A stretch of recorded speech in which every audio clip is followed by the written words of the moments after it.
ആശ്വാസവും പ്രോത്സാഹനവും ആത്മീയ ഉൾക്കാഴ്ചയും നൽകുന്ന ഒരു സന്ദേശം. ജീവിതത്തിലെ വഴിത്തിരിവുകളിലൂടെ സഞ്ചരിക്കുമ്പോൾ നമ്മുടെ വിശ്വാസത്തെ പരീക്ഷിക്കുകയും ദൈവത്തിലുള്ള നമ്മുടെ വിശ്വാസത്തെ പരിശോധിക്കുകയും ചെയ്യുന്ന സാഹചര്യങ്ങൾ നാം പലപ്പോഴും അഭിമുഖീകരിക്കും. ഒരു രാത്രി യഹോവ ഇസഹാക്കിന് പ്രത്യക്ഷനായി, ഞാൻ നിൻ്റെ പിതാവായ അബ്രഹാമിൻ്റെ ദൈവമാകുന്നുവെന്നും നീ ഭയപ്പെടേണ്ട, ഞാൻ നിന്നോട് കൂടെ ഉണ്ട്, എൻ്റെ ദാസനായ അബ്രഹാം നിമിത്തം ഞാൻ നിന്നെ അനുഗ്രഹിച്ച് നിൻ്റെ സന്തതിയെ വർദ്ധിപ്പിക്കും എന്ന് അരുളി ചെയ്തു. പ്രോത്സാഹനത്തിൻ്റെ വാഗ്ദത്തമാണ് ഈ വാക്കുകൾ.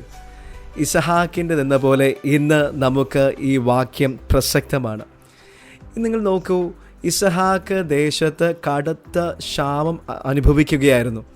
തൻ്റെ കുടുംബത്തെ പരിപാലിക്കുവാൻ താൻ പാടുപെടുകയായിരുന്നു. എന്നാൽ ദൈവം പ്രത്യക്ഷനായി അവനോട് ഭയപ്പെടേണ്ട എന്ന് പറഞ്ഞു. ഈ വാക്കുകൾ അവിശ്വസനീയവണ്ണം ശക്തമാണ്. നമ്മൾ അഭിമുഖീകരിക്കുന്ന പ്രശ്നങ്ങൾ എന്ത് തന്നെ ആയാലും നമ്മൾ ഭയപ്പെടേണ്ടതില്ല. എന്തുകൊണ്ട്? കാരണം ദൈവം നമ്മോടൊപ്പമുണ്ട്.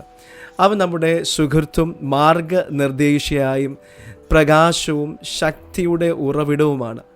അവൻ നമ്മെ അനുഗ്രഹിക്കുമെന്ന്, നമ്മെ വർദ്ധിപ്പിക്കുമെന്നും ഇസഹാക്കിനെ പോലെ നമ്മെ പരിപാലിക്കുമെന്നും ഉറപ്പ് നൽകുന്നു.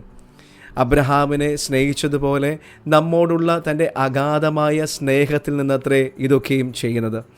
അതിനാൽ നമുക്ക് ആഴത്തിൽ വിശ്വസിക്കാം, നമ്മൾ ഒറ്റയ്ക്കല്ലെന്ന്. ഏറ്റവും ദുഷ്കരമായ സമയങ്ങളിൽ പോലും അവൻ നമ്മെ നയിക്കും. നമുക്ക് അവൻ്റെ വാഗ്ദത്തത്തിൽ പൂർണ്ണമായി വിശ്വസിക്കാം. നമുക്ക് അവൻ്റെ സാന്നിധ്യത്തിൽ ആശ്രയിക്കാം. നമുക്ക് വിശ്വാസത്തോടും ധൈര്യത്തോടും കൂടെ മുൻപോട്ട് പോകാം.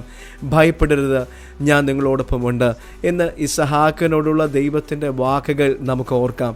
ഈ വാക്കുകൾ നമുക്ക് ആശ്വാസം നൽകട്ടെ, അവ നമുക്ക് ധൈര്യം നൽകട്ടെ.